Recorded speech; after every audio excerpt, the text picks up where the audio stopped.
더불어민주당은 전략공천관리위원장으로 사선의 안규백 의원을 임명했습니다.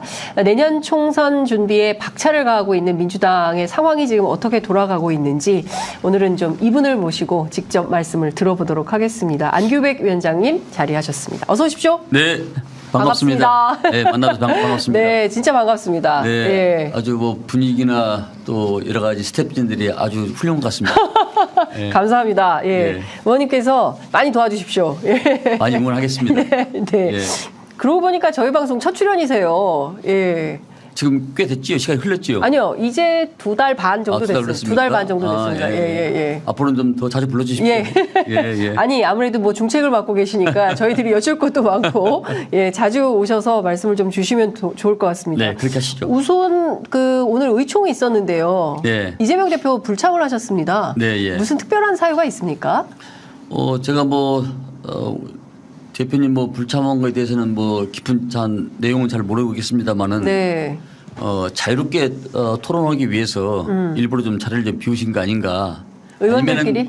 아니면은 네. 다른 피치 못할 일정이 있으신가. 네. 알 수가 없습니다. 근데 사실 오늘 의총장에서 가장 중요하게 논의되어야 될 것이 이제 선거제도 개편, 특히 이게 연동형 비례제냐 병립형 회기냐. 그래서 사실은 어제 이탄희 의원이 불출마 선언까지 하면서 이 문제를 좀 집중적으로 오늘 논의하게 될 거라는 전망이 있었는데 대표께서 안 나오셔가지고 어떻게 된 건가요? 의원님 또 지방에 많이 계셔가지고. 예. 오늘. 예. 그다지 그렇게 많은 출석되신 건 아닌 것 같습니다만은. 네. 이 문제는 선거제도 문제는 저는 빨리 매듭을 지어야 된다. 이 문제를 가지고 시간을 끄는 것은. 네. 전국 상황에도 그렇고 우리 당의 입장에서 봤을 때도 지혜롭지 못하다. 네. 어쨌든 이 문제를 빨리 종결을 짓고 네. 종결을 지어서 지도부한테 넘겨줘서 여야 협상의 그 지렛대를 사용하게 해야지. 네. 이 문제를 가지고 마치 당에 큰 분란이 있는 것처럼 보여서는 안 된다는 생각을 갖고 있습니다. 네. 그래서 어떻게 정해야 된다고 보십니까? 말씀을 드리면은 이 선거가 연동형은 선이고 네. 병립형은 악이다. 이런 이분법 구조로는 접근해서는 안 되고요. 네. 일단 우리가 국민들한테 했던 공약이 있기 때문에 네. 우리가 우리 당에서 내용에 나온 것은 네. 그 지난번에 선거 때 우리가 했던 준연동형에서 캡을 비고 이제 연동형을 네. 하는데 연동형 플러스 다른 어떤 것을 제안을 하고 네. 이송정당을 우리가 좀 제안하지 않았습니까? 네. 그 부분에 대해서 먼저 이안을 놓고 여당과 협상을 하고 이안은 우리가 계속 주장했던 20년 전부터 주장했던 권역별 비례대표, 네. 병립형과 플러스 권역별 비례대표 예. 이 문제의 이러한 이안을 가지고서 지도부한테 이름을 해서 원내 협상을 지렛대로 사용하게 해야 된다 이렇게 지금 생각을 하고 있습니다. 이 문제를 가지고 계속 당에서 갑론을박해서는 안 되는 것이고요. 그러니까 마치 이 선거제도 협상을 둘러싸고 초선과 지도부 간의 갈등이 굉장히 첨예하고 이것이 굉장히 큰 이슈처럼 보인 지가 벌써 근 한 달이 돼가는 것 같거든요. 그러니까 뭔가 이슈에 계속 끌려다니는 느낌인데 앞서 말씀 주신 대로 권역별 비례대표제는 민주당이 그동안 주장을 해왔던 거고 여기에 이제 석패율제를 도입하는 방식으로 해서 비례성을 좀 강화하는 형식으로 가는 게 맞지 않냐라는 주장들이 있는데 이 얘기는 또 잘 안 나오고 그래서 연동형으로 갈 거냐 병립형으로 돌아갈 거냐 계속 그것만. 크게 보면은 연동형, 병립형 그다음에 플러스 이제 예. 석패율 권역별 비례대표 예. 이게 지금 논의가 안 되는 내용이 아니고요. 네. 일단 1, 2, 3안이 계속 나오고 있는 사실입니다. 네. 근데 이제 선거가 임박해 갈수록 네. 여러 가지 현안 문제가 많이 나오기 때문에 네. 현안 문제를 당에서 켜켜이 싼 것보다는 현안 문제를 털어내고 덜어내고 다른 내년 4월 달 선거에 집중과 선택을 하는 것이 맞지 네. 계속 이 문제를 가지고서 논의하는 것은 당의 정책 방향이나 에너지 소비에도 지혜롭지 못하다. 그래서 네. 빨리 이 문제를 종결짓고 그다음으로 다음 페이지로 넘어가야 된다. 그렇게 알겠습니다. 아마 공감대가 형성이 될 것 같습니다. 네. 연말 안에는 매듭이 지어질까요? 연말 안에 아마 1월 달 정도는 지어지지 않을까 싶은데 1월 초에 1월 초. 알겠습니다. 네. 지금 사실상 내년 총선 선거 국면으로 양당 공이 들어간 상황입니다. 전략공관위원장 맡게 되셨는데요. 예. 이재명 대표가 좀 맡아달라고 연락이 왔습니까? 제 얼굴이 전략적으로 생기지 않았습니까? 아니 근데 워낙 민주당 전략통을 일단 정치 자체를 굉장히 오래 하셨고, 네, 그 민주당의 뭐 전략통이시죠. 지도부에서 그 잘생긴 얼굴 순서대로 뽑습니다. 아, 인물순으로. 농담이고요. 아, 그렇구나. 예. 제가 웃고자 드린 말씀이고. 네. 저는 언제나 당이 필요한 곳에서 일을 했고 네. 또 필요할 때 나서고 필요하지 않을 때는 뒤로 물러서 있어서 정리운동을 했고요. 네. 그러나 항상 미래를 준비하는 그런 마음으로 겸손하게 항상 당무에 임했습니다. 저는 당인으로서의 이 문제가 제안 왔을 때 승리 외에는 아무것도 생각을 안 했습니다. 그래서 네. 선당 후사의 자세로 경고하고 아주 결기 있는 마음으로 임하겠다 이런 생각을 갖고 수락을 했습니다. 네. 오늘 민주당 의총이 굉장히 시끄러웠던 모양입니다. 언론 보도에 따르면 일단은 기본적으로 이재명 대표 사퇴 얘기도 나왔습니까? 사퇴 얘기는 제가 12시까지 거의 있었는데요. 네. 사퇴 얘기까지는 아직 안 나왔었습니다. 희생이나 결단의 리더십을 그런 것은 보여라. 얘기 나왔고. 차라리 나갈 사람 당신들이 나가라 뭐 이런 요구도 있었나요? 그래서 제가 네. 거의 끝까지 있었는데 그때까지는 제가 그 얘기를 못 듣고 나왔습니다. 네. 예. 네, 하여튼 지금 상황이 녹록치 않은데 어쨌든 제가 이거부터 좀 여쭤보겠습니다. 어제 이탄희 의원도 그렇지만 홍성국 의원 그리고 그에 앞서서 이제 소방관 출신의 의원도 예. 지금 뭐 오영환 의원이죠. 세 분이 모두 이제 영입된 분들인데 총선만 하고 그만두겠다 이제 이런 입장이거든요. 전략공관위원장으로서 이런 당의 지금 현 상황 좀 어떻게 보시고 또 당장 또 다음 총선 준비하셔야 되니까 어떤 분들을 또 영입의 중요한 조건으로 좀 보시는지 그것도 좀 여쭙고 싶습니다. 사실 제가 초선 재선 의원들한테 드리고 싶은 말씀은 네. 사실 이 정치가 사회 경제 모든 이 통합의 하나의 정점이기 때문에 굉장히 멘탈이 강해야 되고 네. 또 그에 따른 여러 가지 역할과 기능을 해줘야 됩니다. 지역에 가면은 시장 바닥부터 최상급에 이르기까지 고담 중론을 논해야 되는데 이제 어떤 의원님들은 그런 말씀을 하세요. 마치 고해의 바다에서 헤엄치는 것 같다. 네. 그러니까 대민과 주민 접촉의 스킨십이 이게 쉽지는 않은 거죠. 이제 그러면서 어떤 분들은 약간 좀 멘탈이 힘든 분들도 계시고 그러는데 네. 이 두 분들은 전제만 초선 두 분들은 굉장히 그 학자적 시각을 가지고 계신 분들이라서 지역 관리가 조금은 좀 어렵지 않았나 이런 생각이 들고 홍성국 의원이나 이탄희 의원 또 네. 이제 개인적으로는 본인의 정치 실현이 네. 자아 실현과 정치 목적이 달성하는 데 있어서 그 사유의 깊이, 사고의 깊이 뭐 그런 것들이 이 당하고 접목시키는데 어떤 한계점을 느끼지 않느냐. 네. 사실 정치라는 것이 사회 모든 곳이 다 그렇지만은 화합과 그러니까 통섭 혼자 하는 것이 아니고 회통 네. 함께 더불어 해야 되는데 예. 이 역할과 쪼이고 닦고 밀고 하는 이런 부분들에 있어서 우리가 항상 연습을 해야 되거든요. 정치는 혼자 하는 것이 아니고 네. 같이 해야 되는 것이. 그렇죠. 아무리 금과 옥조 같은 내용이 있더라도 그걸 같이 엮어서 이렇게 해 나가야 되는 것이지 혼자 하는 것은 굉장히 제한적인 상황일 수밖에 없거든요. 네. 근데 그런 동화하고 추동하고 또 이렇게 엮고는 그런 부분들에 있어서 제가 말씀은 내가 토론을 해보진 않았습니다만 네. 그런 개인적인 의회에서 어떤 국회에서 한계점을 느끼지 않았나 이런 생각이 듭니다만은 네. 어쨌든 훌륭한 두 분들이 중도에 불출마 선언을 하셨기 때문에 굉장히 마음적으로 좀 안타깝고 네. 예색함을 금할 수 없습니다. 네. 그러나 일국의 국회의원을 하겠다는 분들은 남하고는 뭔가 다른 어떤 것이 독특한 면이 있어야 되거든요. 네. 그런데 그것은 바로 자기의 어떤 목적 의식, 자아 의식, 그 다음에 목표 의식이 저는 강해야 된다고 생각합니다. 네. 그리고 영입되는 후보들도 당의 가치와 철학에 부합하면서 네. 자신도 잘 되고 당도 잘 되는 그러니까 정치를 보통 우리가 연꽃에 비유하지 않습니까? 연꽃은 오물에서 희지만 네. 마지막에는 화사하게 아름답게 핀 게 연꽃인데 그런 연꽃을 역할을 해야 되는데 그 연꽃을 할 때까지 그런 인고의 힘든 시간이 필요하다고 생각됩니다.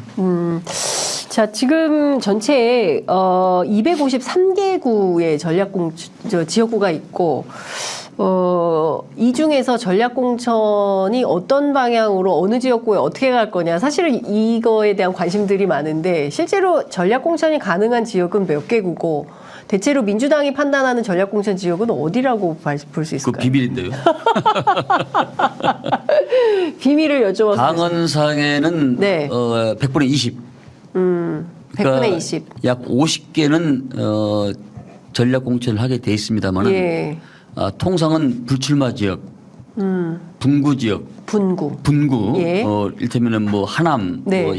저 화성 예. 이런 인구가 늘어나는 분구 지역, 예. 그 다음에 이제 사고당부, 예. 사고당부 이런 데를 보통 영입된 인사들이나 그 지역에 맞는 사람들을 전략 공천을 하는 것이 보통 네. 상례입니다. 예. 플러스 예. 앞으로 10%에서 해당되는 저점에서 하위 10%에서 네. 30% 이상 이제 감점이 되면은 예. 이제 그분들이 누군지는 모르겠습니다. 그 시스템에서 하는 것이기 때문에 예. 이제 거기서 하위 30%는 상당히 이 경쟁력이 좀 떨어진다고 봐야 되지 않겠습니까? 네. 그러면 이제 명예롭게 물러나신 분도 나오지 않겠습니까? 예. 이런 지역들을 통상은 전략 지역으로 묶어서 하죠. 네. 동시에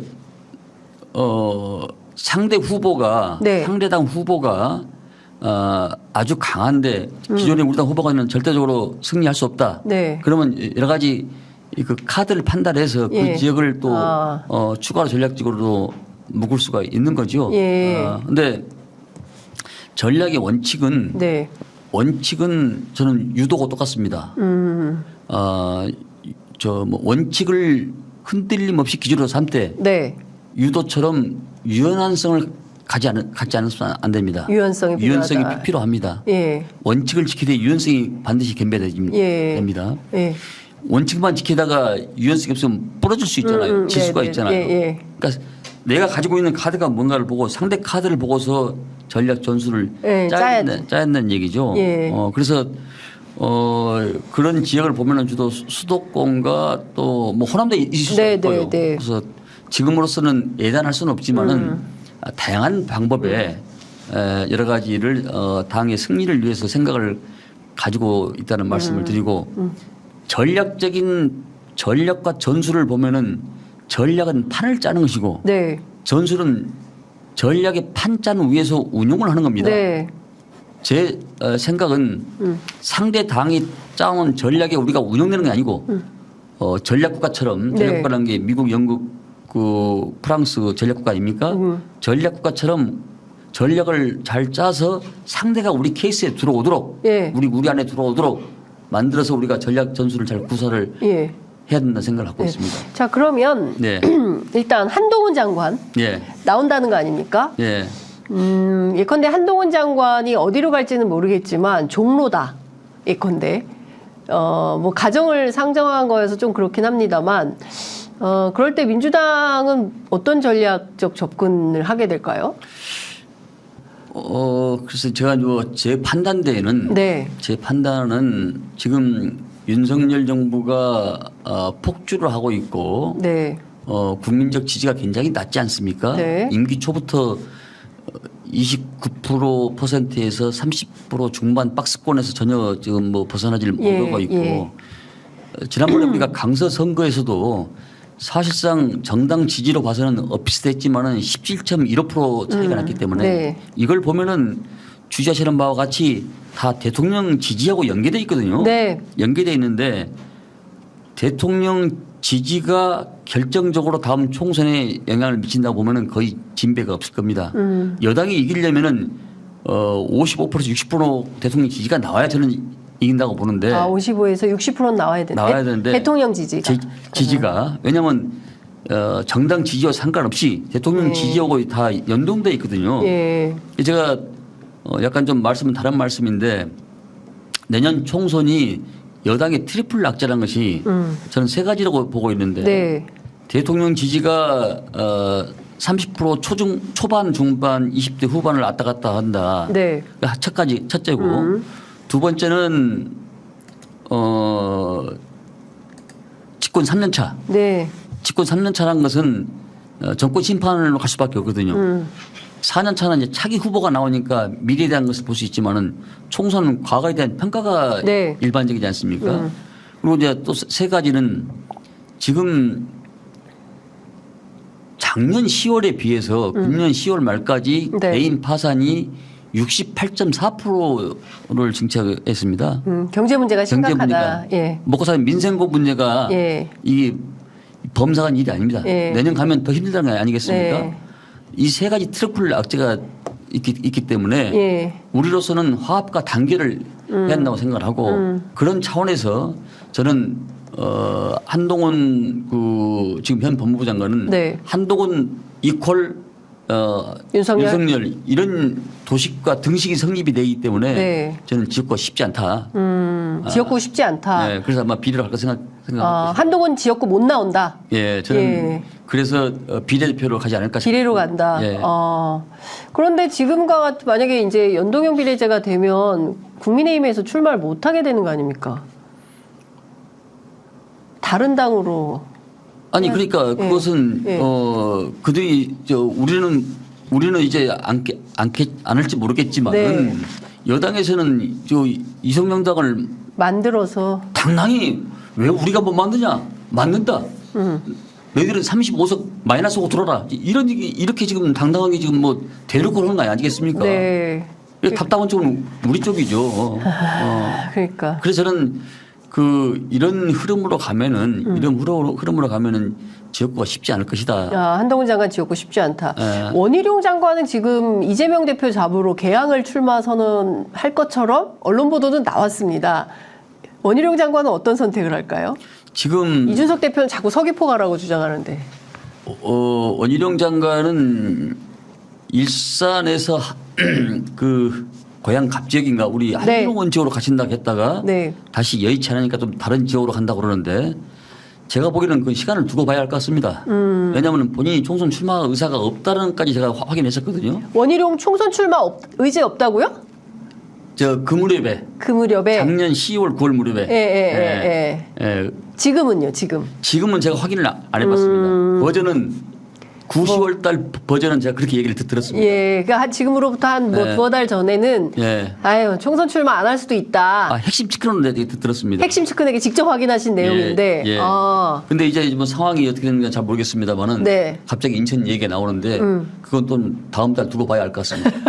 다음 달 두고 봐야 할 것 같다. 이러다가 안 나올 수도 있고 좀 확인을 해봐야 될 것 같다라는 예. 말씀을 좀 주셨는데 중요한 포인트는 이게 지금 전략 공천을 그러니까 최소한 이제 50군데 정도는 할 수 있게 되는데 현실적으로는 어디가 어떻게 될지는 지금으로서는 알 수가 없고 그 전략을 지금 짜는 과정에 계실 거라고 봅니다. 그렇습니다. 그럼, 예. 지금 뭐 이제 다음 주에 발족을 하는데요. 네. 다음 주에 발족을 하는데 아직 발족이 안 된 상태에서 뭐 미리 얘기를 해서 말씀드리기는 상당히 제한적이고 네. 그때 필요하면은 제가 와서 설명과 보고도 드리겠습니다. 네, 감사합니다. 통상은 네. 전략적은 최소화하는 것이 맞고 당원과 국민들이 추천하는 후보가 네. 그 지역 가서 선전과 하는 것이 저는 원칙을 두려고 생각하고 있습니다. 네. 지금 민주당에 벌써 이제 2명의 영입 인사가 있습니다. 한 분은 환경 변호사 출신이고요. 한 분은 지금 이재성 전 NC소프트 전무인데 이분이 이제 부산 출마를 희망한다라는 입장이에요. 그런데 일반 평범한 국민들 시각에서 보자면 누구지? 이렇게 별로 이제 주목받았던 인물들은 아니고 뭐 그렇다고 해서 꼭 셀럽이 가야 된다 이런 것은 아니지만 어떤 정치적 명분을 가지고 이분들이 민주당에 입당을 하고 무슨 정치를 어떻게 보여줄 것인지에 대한 국민들은 아직 잘 모르겠다 이런 판단입니다. 우리가 영입을 할 때는 네. 이제 그 사람의 삶의 계적과 스토리텔링이 좀 있어야 네. 뭔가 흥미진진하고 네. 인생도 반전을 거듭하면서 어떤 그런 그 그렇습니다. 케이스가 있어야 되는 건데 네. 크게 보면은 전략적 측면과 조직적 측면을 보면은 제가 좀 상세히 설명을 좀 드리겠습니다. 네. 사람과 조직은 네. 성장 곡선과 운동 곡선을 두 가지를 봐야 됩니다. 이 성장 곡선은 이미 평가받은 장착한 사회 최고급들이고 네. 운동 곡선은 아직은 그렇게 많이 알려지지 않지만은 잠재 역량이 뛰어나서 네. 미래 가치가 굉장히 높은 사람들입니다. 네. 그러니까 우리가 지금 영입되는 사람들은 이 성장 곡선이 뛰어난 사람들이 아니고 운동 미래의 곡선. 운동 곡선이 굉장히 뛰어난 사람입니다. 네. 헤르만 헤스가 인간은 누구나 그 이상의 존재 의미를 가지고 있다.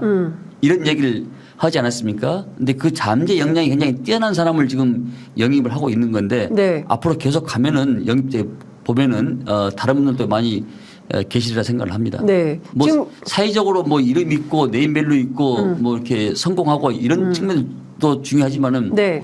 일정 부분에서 소리 없이 말 없이 덕을 쌓고 실력을 배양하고 이런 사람들이 더 훨씬 더 이 운동 이 기능이 또 강한 것이거든요. 네. 그러니까 이를테면은 이런 거죠. 민주당 다움. 그러니까 민주당은 중산층과 서민의 정당을 김대중 대통령 시절부터 표방을 했고 그 노선을 바꾸지 않은 걸로 아는데 어느 순간 민주당은 중상층의 정당이 됐다. 예, 그리고 기득권 정당이 됐다. 그렇기 때문에 실제로 중산층과 서민에 대한 삶에 선거 때는 펴달라고 오기는 하지만 재래시장도 많이 오시지만 실제로 정치의 내용은 중상층을 위한 거 아니냐라는 비판도 있는데요. 영입 인사들도 대체로 뭐 기업 가거나 성공한 변호사거나 이렇거든요. 저희 당이 우리 당이 1955년 창당한 이후에 네. 거의 큰 변화 없이 중산층과 서민과 노동자와 네. 이런 그 상인들 네. 대변 중소기업들 대변하지 않았습니까? 네. 정책도 그런 방향으로 가고 있고요. 저희들이 대기업과 재배를 대변한 거 봤습니까?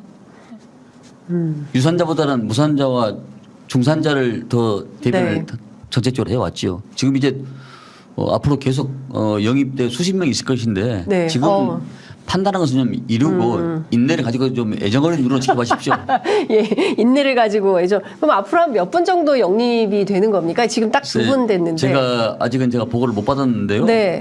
상당한 지금 영입자들이 대기하고 있는 걸로 알고 있습니다. 아, 영입자들이 대기 중이다. 네. 이제 발표를 앞두고 있는 거네요. 그러면 좀 지나면 이제 감독이 물결칠 겁니다. 알겠습니다. 아, 감동이 물결치는 어떤 분들이 어떤 스토리가 갖고 계신 분들이 들어올지 궁금한데 네. 이재명 대표가 인재영입위원장을 본인이 직접 하시겠다고 하시지 않았나요? 그럼 이재명 대표가 다 모셔온 분들입니까? 다양한 사회 각층의 요로에서 네. 추천을 받아서 인재 영입을 하고 있는 걸로 알고 있고 네. 저희들이 JTBC 싱어게인처럼 네. 이 콘테스트를 해서 지금 인터넷으로도 3,000명 이상이 지금 운집을 해서 네. 거기서도 이렇게 뽑고 해가지고 경쟁을 해서 네. 마지막까지 콘테스트를 아마 걸칠 생각을 갖고 있습니다. 그렇구나. 그러니까 다양한 경로를 통해서 예. 이제 민주당에 이제 들어오신 분들이 어떤 새로운 정치를 하게 될지 그것은 감동의 물결 속에서. 그렇죠. 그거 보면 아주 반전을 거듭해서 네. 결국은 우리가 원하는 그런 꽃을 피우지 않겠습니까? 알겠습니다. 지켜보도록 하겠습니다. 네. 이거 좀 여쭤보겠습니다. 이낙연 전 대표가 신당을 창당하겠다. 내년 새해에는 새로운 모습을 보여드리겠고 욕심을 좀 내자면 원내 일당을 하겠다라는 선언을 하셨습니다. 근데 앞으로 잘 모시겠다 그랬어요. 예, 어제 이 라디오 인터뷰에서. 그러니까 신당 창당 못하게 막겠다 이런 말씀이십니까? 정당의 창당은 헌법에서 자유가 보장되어 있기 때문에 네. 그걸 막을 방법은 없는데 제가 보기에는 우리가 승용차를 운전을 할 때도 네. 엑셀레를 밟고 그 다음에 또 브레이크도 밟고 네. 다시 엑셀을 밟고 브레이크 밟고 이제 네. 계속 엑셀만 밟는 게 아니지 않습니까? 그렇죠. 예. 이제는 어느 시점 가면 좀 브레이크를 좀 밟으시지 않을까. 네. 그리고 이낙연 대표 자신이 민주당이고 예. 자신의 삶의 궤적이 민주당과 같이 해온 분입니다. 예컨대 2003년도 열린우리당과 민주당 분당할 때도 네. 당시도 노무현 대통령 대변인이었거든요. 대변인에 네. 불구하고 열린우리당에 같이 합류를 않고 민주당을 지켰던 분입니다. 그런 강구한 시대에도 딱 20년 됐네요. 보니까. 네, 예. 그때도 민주당을 지켰는데 그분은 민주당의 전체가 그분입니다. 네. 사실. 예. 그리고 당신 아버지 돌아가신 선친께서도 네. 지역 영광 군당 예. 민주당 수석 부위원장을 거의 뭐 직업적으로 해오신 분이에요. 예. 아버님도. 예. 그러니까 그 당시 어머니께서 힘들지만은 민주당 지켜라. 아. 그렇게 작년에인가 잡고 오셨는데 예. 돌아가신 그 자당께서도 네. 민주당을 지켜라고 했던 분인데 예. 저는 쉽게 민주당을 부수고 새로운 당을 만들 거라는 생각하고 있지 않습니다. 다만 우리가 네. 민주당을 구성하고 있는 의원들이나 모든 사람 지도부가 네. 이낙연 대표께서 네. 마음을 살 수 있도록 지극정성을 다해서 예. 설명도 드리고 이해도 구하고 해서 예. 이 오만하고 폭주하고 있는 윤석열 정부에 대응해서 가도록 해야지. 네. 여기서 만약에 민주 세력이 분당되면은 2003년도에 민주 세력이 하나로 둘로 이렇게 분당되고 네. 쪼개지면. 세속적인 말로 쪼개지면은 네. 부서지면은 네. 역사의 영원한 죄인으로 저는 남다고 생각했습니다. 그 당원들이 당시에 한국당, 신한국당 사람들을 만나서 악수하더라도 우리 민주당 계열 사람들을 만나면은 이 사람이 이쪽 길로 오면 건너편는 길로 가고 이런 철천지 원수처럼. 불구대천 원수가 됩니다, 이게. 네. 이게 그러면은 네. 앞으로 미래에 우리 후세 세력들은 어떻게 되겠습니까, 이게? 그러니까 이런 거죠. 지금 말씀 주신 대로 내년 총선에서 민주당의 가장 큰 목표는 윤석열 대통령 심판, 윤석열 정부 심판에 포커스가 맞춰져 있는데 이낙연 전 대표가 따로 신당을 하게 되면 이게 좀 분열되고 표가 분산되는 상황이 될 수 있다. 그런 차원에서 보자면 이낙연 전 대표가 당을 만들면 안 되는데 평소에 굉장히 엄중하신 분인데 발언이 세지고 이렇게까지 말씀하셨기 때문에 돌아오기는 좀 어려울 것 같다. 그래서 이것은 기정사실로 봐야 된다라는 게 주변 관계자들의 설명인 것 같습니다. 우선요, 뭐 하나 말고 둘을 모를 수 있는데요. 네. 정치는 정광석화, 극적 봉합, 타협. 이것은 일반 상식에서는 기승전결이 있는데 어떻게 네. 반절에 그냥 극적 봉합을 하냐. 정광석화가 뭔 말이냐. 절차와 순서가 있는데. 네네. 그러니까 자연의 질서는 시간에 따라서 흘러가지만은 인간의 질서는 앞뒤가 바뀔 수도 있잖아요. 네. 사실 그래 왔고 우리 역사가. 네. 그러니까 얼마든지 시간이 있어서 같이 함께 할 수 있고 네. 평생을 같이 함께 했던 동지들인데 그거 하나 함께 못 하겠습니까? 일국의 정치를 하는 사람들이 네. 소탄 대신을 버리고 역사의 큰 틀에서 저는 함께 할 수 있다고 생각합니다. 구리로 거울을 삼으면은 네. 옷차림과 얼굴 매실을 볼 수 있지만은 네. 역사를 거울로 삼으면은 그 나라의 흥망성쇠 미래의 흥망성쇠를 읽을 수가 있습니다. 그 박지원 전 원장 같은 경우에는 이재명 대표가 집에 찾아가야 된다. 이낙연 대표. 이제 이런 얘기를 하고 있고요. 또 친명계 일부는 나가려면 나가지 뭘 그렇게 매달리냐. 뭐 갈 테면 가라. 뭐 약간 이런 투도 있고요. 그리고 당장 18일 날 다음 주 월요일인데요. 그 기류의 김대중이라는 다큐멘터리 영화 시사회장에 세 분이 나타나십니다. 이재명 대표, 이낙연 전 총리, 그다음에 김부겸 전 총리. 이게 세 분이 모여서 권노갑 이사장 아래서 어떤 입장을 밝힐지 사실 그것도 굉장히 궁금하거든요. 어떻게 될 걸로 보세요? 결국 이낙연 대표 못한다고 보십니까, 신당? 저는 지금 이낙연 대표님의 본심보다는 네. 제가 이낙연 대표 만나보진 않았습니다만 네. 본심보다는 주변부에서 이낙연 대표를 충동하고 있지 않냐 이런 생각이 듭니다. 아, 주변부가 충동한다. 네. 그 역사를 보면은 항상 중심부는 주변부가 충동해서 왔거든요. 예. 전쟁도 마찬가지고 선거도 마찬가지고. 근데 이낙연 대표께서 정중동을 하시다가 최근 들어서 갑자기 그렇게 한 것은 당신 메시지를 내라. 목소리를 내라. 왜 가만히 계시냐. 아마 그렇게 하지 않았을까라는 추측을 제가 해봅니다. 이 주변은 어딥니까? 해봅니다. 해보는데 사실 그렇게 가서는 안 되는 것이거든요. 이게요. 왜냐하면은 어쨌든 호남의 대표적인 어른으로서 당 대표로서의 그 궤적을 걸어오셨고 민주당의 중심 축소는 항상 계시던 분인데 뭔가 하나 조그만 서론을 가지고 역사의 뒤안길로 가시면은 당신 이낙연 대 당신 대는 괜찮지는 모르지만은 네. 그 후대들이 그 후세들이 얼마나 많은 비판과 비난을 받겠습니까? 아마 그런 것들도 총체적으로 생각하지 않을까 생각하는데 그런 틀에서 보면은 만나서 문제를 해결하면은 볶는 녹듯이 사그라지지 않을까 하는 생각을 갖습니다. 이재명 대표가 어떻게 해야 된다고 보십니까? 집에 찾아가야 될까요? 그러니까 이재명 대표를 비롯한 네. 구성원들, 민주당의 구성원들 모든 분들이 그분의 이해와 설득을 구해서 네. 어쨌든 대화로서 해결해야지요. 네. 아니 우리가 아이젠 6.25 전쟁도 아이젠하워하고 대화해서 문제를 해결하지 않았습니까? 네. 중국도 닉슨이 모택동을 만나서 중국을 개혁 개방으로 이끌었잖아요. 네. 전쟁 중에도 대화하는데 같은 동지로서 한 음을 먹고 한 밥을 먹는 식구 아닙니까? 식구. 네, 네. 식구는 같은 예.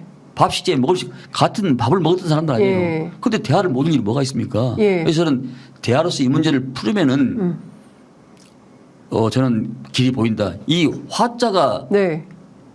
화합할 때 화자가 뭡니까? 예. 벼화의 입구입니다. 네. 쌀을 밥을 같이 먹는. 나눠 먹고 살아라는 얘기예요. 그래야 네. 화합이 되는 것이에요. 네. 그러면 이낙연 전 대표하고 이재명 대표가 밥을 한 끼를 먹으면 좀 해결이 될까요? 뭐 성경에도 뭐 식사 규제를 말했듯이 저는 네. 뭐 누구라도 같이 이렇게 네. 우리 구성원들이 다 대표를 비롯해서 네. 노력을 했다고 생각합니다. 네. 네. 그 좀 긴급한 상황으로 보이는데 네. 좀 사실은 이재명 대표가 오늘 국회에서 기자들에게 만나서 한 얘기는 최대한 단합하고 단결을 유지하는 게 중요하다 이런 메시지는 냈습니다. 그렇지만 이낙연 전 대표 측은 이재명 대표 지금 만날 이유는 없다 뭐 이런 판단이신 것 같거든요. 그래서 경우에 따라서 두 분 간에 뭐 앞서 말씀 주신 화합과 뭐 화평 뭐 이런 차원에서의 모임이 마련이 안 된다면 경우에 따라서는 극단적 상황도 좀 상정해 놓은 상태에서 선거 준비하셔야 되는 것은 아닌가. 모든 것은 잘 될 걸 생각하고 준비하면 안 되고 네. 최악의 경우를 상정을 하고 준비하는 것이 전략적 판단은 맞습니다. 네. 전략적 판단은 맞는데요. 어쨌든 마지막까지 희망의 끈을 놓아서는 안 된다. 네. 같은 동지로서 예. 같은 배를 타고 가야 된다. 네. 그것은 큰 틀에서는 변화가 없고요. 예. 이것은 그동안의 대화의 부재에서 소통의 부재에서 나오지 않았나. 우리가 인간의 이 신체도 네. 피가 통하지 않으면은 이 암에 걸리고 네. 이 동맥경화가 오듯이 사람들도 소통을 해야 피가 통하지 않겠습니까? 김민석 의원이 얘기한 사쿠라 정치에 대해서는 좀 어떻게 평가하세요? 오늘도 뭐 의총장에서 상당히 세게 발언을 하셨다고. 그래서 뭐 개벌 의원들에 대해서 제가 논평할 일은 아닌데요. 네.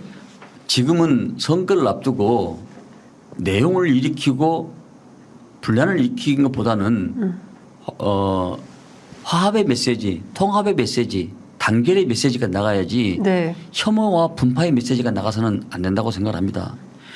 우리가 내용으로 휩싸인 당한테 또 내용으로 있는 당으로 총선을 치른들 네. 지지자 국민들이 표를 주겠습니까? 어쨌든 이 대목에서는 통합과 화합의 메시지 그리고 네. 함께하는 그런 정신이 중요하지 무 자르듯이 해서 가서는 우리가 결코 윤석열 정부의 그 폭주에 당연할 수가 없다. 우리는 여당이 아니고 야당입니다. 네. 여당은 힘을 잡는 것이고 네. 야당은 카드가 많고 야당은 들여서 뛰는 것이 야당 아닙니까? 네. 그걸 망각을 해서는 안 됩니다. 네. 국민의힘 같은 경우에는 장제원 의원이 불출마를 했고요. 또 김기현 대표가 물러났습니다. 비대위원장으로 김한길 국민통합위원장이 온다는 설이 돌고 있고요.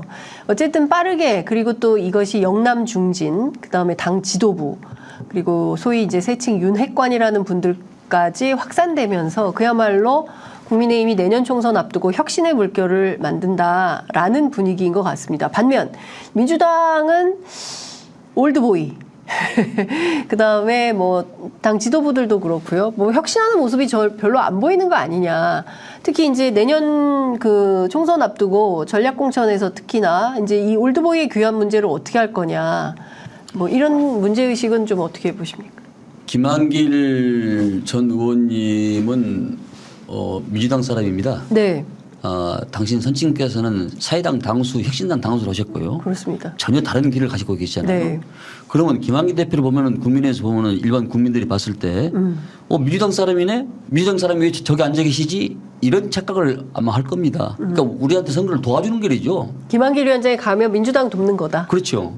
왜냐하면 계속 민주당의 길을 걸어왔고 민주당에서 녹을 먹었던 사람들이기 때문에 저는 그분들이 옷을 파란에서 빨간 옷을 바꿔 입었지만은 교체 입었지만은 사람들이 인식은 첫인상이 중요하거든요. 첫인상이. 네. 그러니까 평생 민주당에 온 분이 국민의힘에 간들 그 당은 민주당 인상이다. 그렇죠. 네. 그러면 우리한테 민주당 사람이네, 민주당이네 이렇게 생각하고 우리한테 표가 도움이 되지 네. 결코 해가 된다고 생각을 안 씁니다.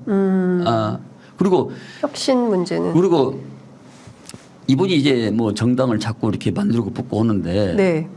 일반 국민들 시각에서 봤을 때 얼마나 이게 혁신으로 보여질까라는 상당히 의문점을 던지지 않을 수 없습니다. 그건 이분의 궤적이 그랬고 살아온 정치 소신이 그렇기 때문에 권력에서 같이 항상 이렇게 편성했기 때문에 큰 감동과 혁신이 없을 거라 생각합니다. 네. 그리고 우리 당은 저는 선거가 상당히 중요한 것은 90일 시점이라고 생각합니다. 90일. 예. 예.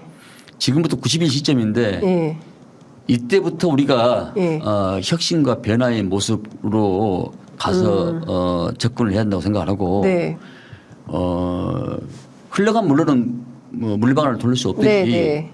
대승적인 차원에서 이 올드보이들랄지 이런 분들도 당의 미래와 또 우리 국가의 미래 세대를 좀 생각했으면 좋겠다 이런 생각을 갖게 됩니다. 불출마라는 얘기입니까? 그 뭐 제가 할 수 있는 일이 아니지만은 네. 여러 가지 그런 컨센서스가 이루어져야 되겠지만은 네. 대내적으로 그런 언론과 또 당원들의 여론이 있어서 더 들어보고 깊이 우리가 판단해낼 대목이지만은 올드보이들께서는 미래 세대에 대한 그 길을 좀 터주는 것이 좋지 않나 이런 의견이 많이 있습니다. 네. 당장 그 박지원 원장이 이제 예비 후보 등록을 하면서 현역인 윤재갑 의원이 반발하고 있습니다. 경선하면 박지원 원장이 이길 거라는 전망이 우세해서 이런 경우에는 전략공관위에서 어떤 판단을 뭐 해야 됩니까? 제가 여기서 드릴 말씀 아닌 것 같습니다. 아니 근데 사실 도처에 이런 분들이 많을 것 같습니다. 오늘 당장 뭐 이종걸 의원도 오늘 종로 출마 선언을 했고요. 그리고 뭐 천정배 전 장관, 그 다음에 추미애 전 대표, 그리고 정동영 전 의장도 이미 이 출사표를 던졌습니다. 그러니까 지금, 곳곳에 이런 분들이 많이 계십니다. 근데 이분들에게 그냥 점잖게 미래 세대에게 길을 터주시라 라고 한다고 해서 그러마 하실지 아니면 지금 하는 거 보니까 귀하들보다는 내가 더 나을 것 같아. 내가 꼭 가야겠어. 이런 판단을 하실지 이걸 좀 당에서 어떻게 조율하실지 사실 굉장히 골치 아픈 과제일 것 같아요. 제가 갑자기 물컵이 생각나는데요. 네. 이 물컵은 물의 본질은 그대로 있습니다. 본질은 있지만은 모양의 형태에 따라서 네. 네모난 컵, 세모컵, 또 둥그런 컵에 따라서 네. 이 형태는 변할 수 있습니다. 네. 그러나 물의 본질은 민주당이란 본질은 그대로 있고 모양과 그릇의 형태에 따라서 이게 변형이 될 수 있거든요. 네. 그러면 지역마다 케이스 바이 케이스가 다를 겁니다. 지역마다. 그렇습니다. 예. 왜냐하면 물의 본질은 일단 물 좀 마시고요. 예. 이 물의 본질은 그대로 있지만 이 형태에 따라서 변화가 많이 될 것이다. 그러나 본질은 변하지 않는다. 이런 말씀으로 대신 대답을 합니다. 어렵습니다, 오늘. 예. 그리고 호남 지역 같은 경우에도 비례의원들이 많이 또 내려가 있거든요.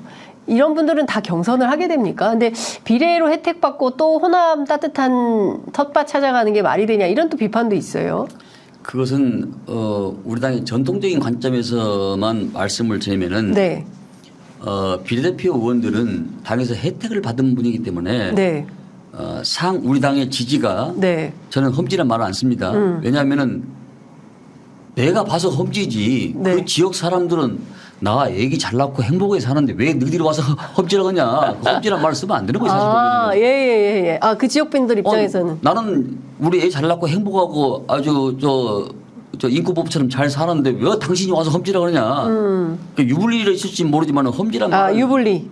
험지란 말은 잘 어울리지 않는 사실상. 네. 아유, 수정하겠습니다. 굉장히 불쾌하죠. 그 지역 주민들 입장에 봐서는. 그러겠어요. 예. 유불리로 네. 판단을 해야지. 예. 근데 상중하를 보면은 통상은 중아래 쪽에 갑니다. 네. 예. 우리 당의 전략적이랄지 판세가 좋은 지역, 예. 판세라고 통칭해야 되겠네요. 네. 판세가 좋은 지역은 간 애가 거의 없습니다. 아마 근데 비례들이. 그분들도 그런 내용을 잘 아실 겁니다. 여러 가지로 좀 전략적으로 네. 인근 지역에 가고 왜냐하면은 일테면은 권역별로 네. 수도권을 제외한 나머지 지역 또 수도권도 그 권역에서 파장이 어떻게 미치냐에 따라서 그 옆에 지역구도 영향을 미칠 수가 있거든요. 네. 여러 가지 총체적으로 놓고 여러 가지 판단적 근거를 가져야 된다 이렇게 봅니다. 그냥 우리 비례대표 의원들은 기존에 누구를 불문하고 우리 당 강세 지역에 나간 적이 한 번도 없었습니다. 네. 민주당의 혁신은 어디로부터 출발해야 된다고 보십니까? 그러니까 기본적으로 지금 국민의힘은 어쨌든 감동이 있든지 간에 뭐 대통령이 나가라고 해서 나가든지 간에 어쨌든 이제 불출마 러시가 시작이 됐는데 민주당은 지금 그러면 어디로부터 혁신이 시작이 돼야 되는 것이냐. 그 내년 총선 전략에서 가장 중요한 혁신의 포인트는 어디에 두고 있는 건지 그것도 좀 궁금합니다. 어렵네요. 국민의힘은 네.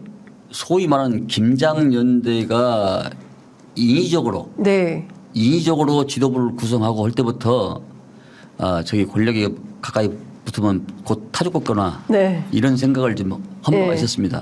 아니나 다를까 그것이 자연적인 물의 흐름에 따라서 간 게 아니고 2% 3%짜리가 억지로 40%를 만들고 해서 그런 과정에서는 태생적 한계가 있었다고 생각을 합니다. 그런데 우리 당은 어쨌든 저 대의원 투표와 국민 투표에서 이렇게 후보가 지도부가 구성되지 않았습니까? 근데 그건 그쪽 국민의힘하고 우리하고 그 지도부 구성과 이런 것부터 태생적 한계가 다르기 때문에 그러나 정치는 살아있는 생물이고 항상 국민보다 반발 앞서가는 그런 정신 자세 한 발이 아닌 반발 앞서가는 정신 자세를 가졌을 때 국민들의 손을 놓지 않고 국민은 영원한 심판자고 국민은 영원한 여론을 형성하는 사람입니다. 여론자이자 심판자입니다. 국민은. 그렇습니다. 그런데 그 포커스에 맞춰서 저희들도 그런 곧 준비가 이어질 걸로 그렇게 판단하고 있습니다. 혁신도 조만간 감동의 물결이 영입처럼 파도 치는 겁니까? 지금 사실 물밑에서는 뭐 상당히 여러 가지 좀 준비를 하고 있습니다. 뭐 하나만 특종 하나 주시고 가시죠. 단독을 하나 처음 오셨는데 단독보다 하나 주시고 가셔야 되지 않을까라는 생각이 좀 드는데 여하튼 이제 중요한 포인트는 좀 이런 것 같아요. 그러니까 내년 총선에서 민주당이 승리하는 전략을 어떻게 쓸 거냐. 그러니까 중요한 거는 광서보궐선거에서는 윤석열 정부 심판론으로 승리를 하긴 했는데 자 그럼 내년 선거에도 요거 하나만 가지고 되겠냐. 그런데 과거에 보면 늘 조용조용하고 몸조심하고 다 이길 거라고 생각했던 선거를 민주당은 졌던 전례가 있다. 내년 선거에서도 그렇게 되지 않도록 하기 위한 어떤 전략적 포인트 이런 건 어디에 두고 계신지 좀 그것도 궁금합니다. 그러니까 첫째는 우리 당이 화합과 단계를 해야 되고요. 화합과 단계를 해야 되고 변화의 핵심은 사람을 통해서 메시지가 있기 때문에 그 사람에 대한 변화 메시지가 전략적 그 지역구 조정이랄지 뭐 어떤 후보들의 그 불출마 선언이랄지 뭐 혹은 영입 인사들에 대한 그런 그 혁신적인 메시지랄지 아마 그런 것이 되지 않을까 싶습니다. 네. 어제 오신 그 최재성 정무수석은 예. 이재명 대표 조정식 사무총장 불출마로부터 시작이 돼야 된다. 그래야 이제 혁신이 시작된다고 볼 수 있다. 근데 두 사람이 그냥 있는 채로 한다는 것은 아무런 혁신도 변화도 안 보여주는 거다라고 비판하고 가셨습니다. 글쎄, 저는 뭐 그 부분에 대해서는 좀 동의하기가 좀 어려운 측면이 있고요. 네. 어려운 측면이 있고, 네. 그것은 뭐 그 지역 내가 그만두고 싶어서 그만둔 게 아니고 그 지역 유권자들하고 상의를 해봐야 되는 것이고, 네. 절대적인 지역구 의원들은 그 지역 유권자에 의해서 유권자의 마음을 얻고 나서 뭔 일을 네. 해야지 내가 그만둬서 그만둔다는 것은 그건 네. 평생 욕먹는 일입니다. 아마 지도부에서도 네. 이재명 대표를 비롯한 지도부에서도 그런 요구가 강하면은 어떤 다른 제2의 3의 생각이 사유에 이 세상은 모든 것은 사유의 깊이에서 나오거든요. 네. 그런 사유의 깊이가 있지 않을까 하는데 제가 그 대목에 대해서는 말씀드리기가 상당히 제한적입니다. 네. 그 내년 선거 앞두고 민주당이 가장 조심해야 되는 가장 그 주의해야 될 대목은 어느 대목이라고 보십니까? 제가 조금 전에 말씀하셨다시피 여당은 권력이 있으니까 네. 또 나눠줄 게 많지 않습니까? 국회의원 출마를 않더라도 네. 각 자리가 네. 많지 않습니까? 예, 예. 근데 야당은 글자 그대로 상당히 좀 거의가 아니라 없지 않습니까? 그래서 아마 그런 것 때문에 우리가 상당히 좀 힘든 경우도 있는데 결국은 우리가 화합과 단결로 그리고 혁신적 이미지로서의 그 변화된 이미지, 네. 변화된 이미지로서의 국민들한테 접근하고 그 정책적 대안 정당으로서의 모색하는 것이 국민들한테 심판받는 일이 아닐까 싶습니다. 네, 알겠습니다. 저희가 오늘은 뭐 처음이니까요. 이 정도에서 제가 마무리를 짓도록 하고 다음번에는 조금 더 세게요? 예, 세게 모시고 말씀을 좀 들어보겠습니다. 오늘 마무리하려고 하는데요. 끝으로 꼭 하시고 싶으신 말씀 있으면 한 말씀 듣고 마무리하겠습니다. 네, 그동안에 우리 장윤선 기자님께서 뭡니까? 언론 활동하지 폭넓게 하신 것에 대해서 깊은 신뢰가 많고 팬들이 많습니다. 저희 내자도 제 와이프도 아주 왕팬인데. 아이고 감사합니다. 네, 앞으로 전략공천위원장으로서의 총선의 승리까지 이렇게 1%씩 조금 채워간다는 그런 마음으로 최선을 다하겠다는 말씀을 드리고요. 네. 애정어린 눈으로 지지와 성원을 보내주시면 감사하겠다는 그런 말씀을 드립니다. 네. 예, 저희가 정말 애정어린 눈으로 예, 지지 그다음에 이제 언론으로서 저희가 또 감시, 견제 이것도 함께 하겠다는 말씀 드리겠습니다. 오늘 말씀 잘 들었습니다. 고맙습니다. 네, 감사합니다. 예.